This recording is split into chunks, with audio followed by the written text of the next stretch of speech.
Well, obviously, this has been a difficult and emotional day for all of us here in the newsroom across the Coachella Valley and certainly across the entire nation.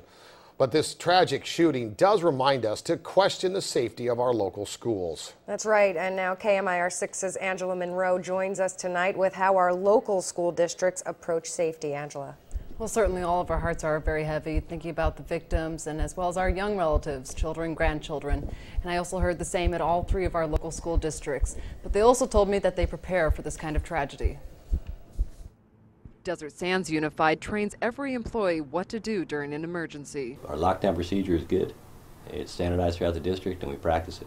And we practice it with law enforcement. Director of Security Jeff Kay is retired law enforcement. While he was working in Nevada in 2006, a middle school student shot two classmates. Neither died. So Kay has knowledge of school shootings. He even co-authored a book, School Emergency Management. Lockdown, the standardized plans, and training are three of the biggest things we hit in that book. Kay has a message for parents. In case of an emergency, don't rush to pick up your children unless notified. And I have a daughter in a school system too. The safest place for a kid to be is at school. You have shootings in our countries in this day and age. We're seeing shootings in malls, movie theaters. They don't take those plans for lockdowns like schools do. Your kid's okay, your child is okay, and we have the system in place to call you. Desert Sands schools have one point of entry that is monitored.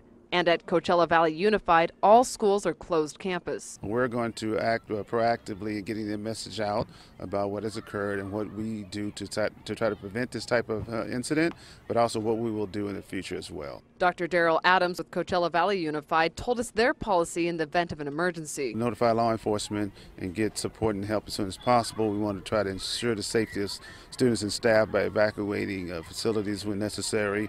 But again, a lot goes to prevention, making sure our campuses are closed campuses and locked down appropriately. We also talked to Palm Springs Unified, who sent us this statement. Security on our campuses is a major focus. All school campuses are locked down as the school day begins.